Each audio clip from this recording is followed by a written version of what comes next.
মানে সবকিছু যখন স্বাভাবিক আছে, তাই তুমি নিজের বিছানায় কেন শোবে না?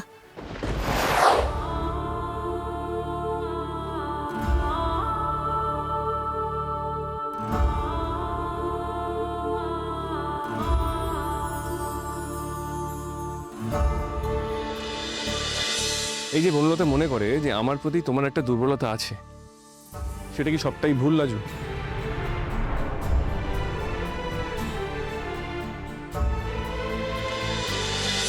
আমি শুধু এটা জানি, বনলতা যদি ভেবে থাকে তোমার প্রতি আমার একটা দুর্বলতা আছে, তাহলে ও সত্যি জেনেছে। ও যদি ভেবে থাকে আমি লাজুকে ভালোবাসি বলে অন্য কাউকে ভালোবাসতে পারি না, ও তাহলে ঠিক ভেবেছে।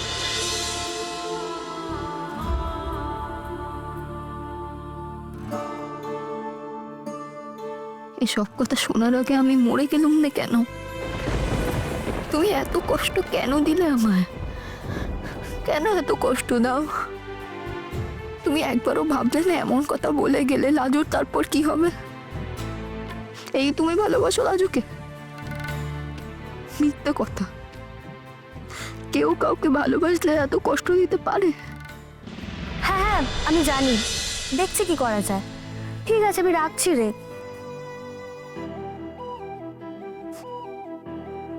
কি রে লাজবন্তী, এত তাড়াতাড়ি শুয়ে পড়েছিস যে?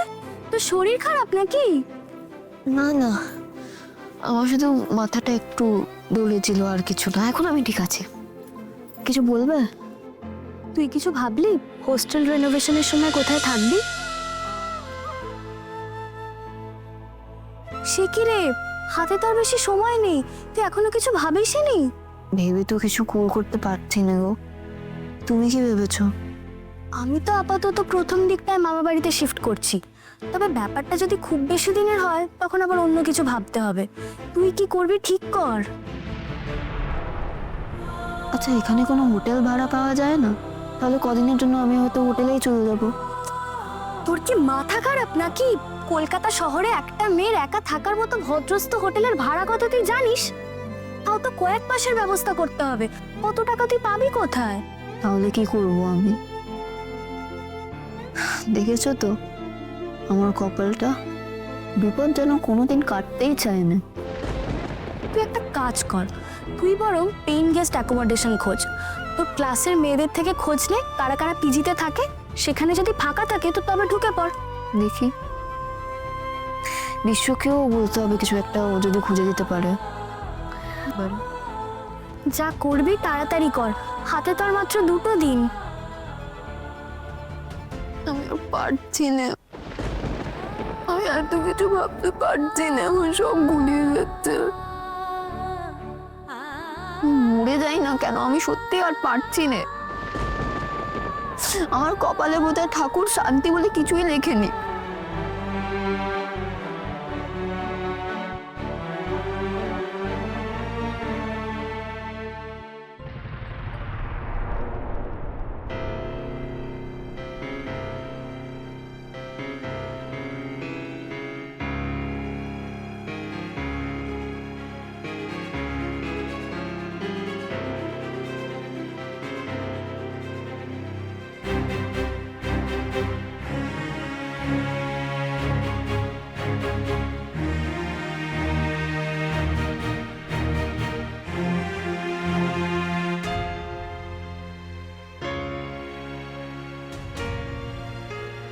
লাইটটা একটু অফ করে দেবে প্লিজ,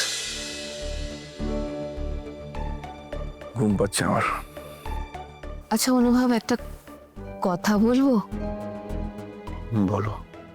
বলছি, তুমি আজকে বললে না আমরা আবার নতুন করে সব শুরু করব, আমাদের মধ্যে সবকিছু স্বাভাবিক করার কথা তুমি বললে,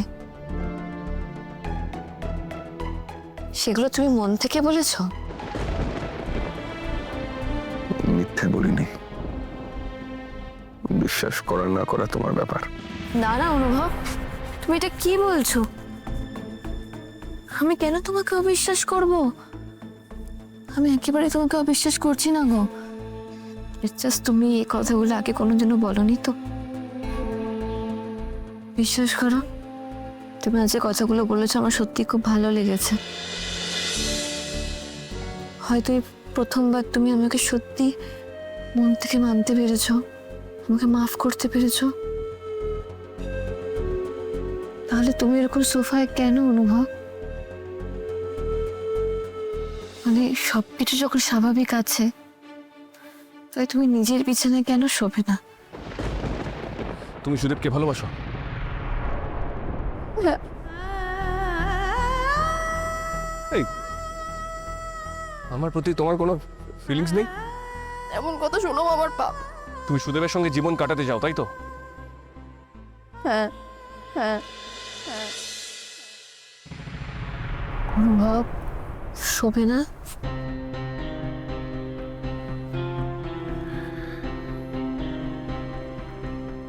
সবকিছুই সময় মেনে হয় বনলতা। তাড়াহুড়ো করলে সবকিছু নষ্ট হয়ে যায়। আমার এতদিন এখানে শোয়ার অভ্যেস, আলাদা থাকার অভ্যেস, হ্যাবিট হয়ে গেছে। আমি জানি আমাকে অভ্যেসটা বদলাতে হবে।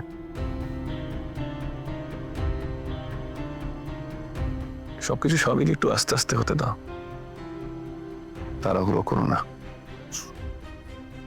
ফোর্স করো না। আমাকে একটু সময় দাও প্লিজ।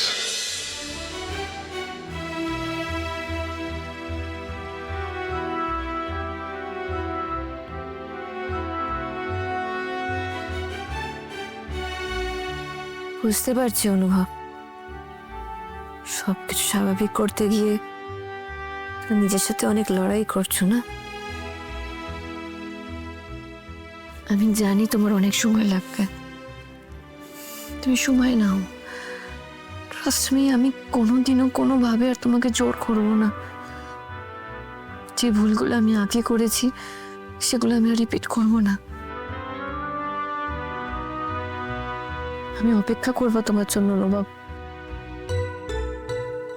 এই সম্পর্কটা ঠিক করার দায় যতটা তোমার, ততটা আমারও। Thank you Banalata. এবার শুয়ে পড়ো। Good night.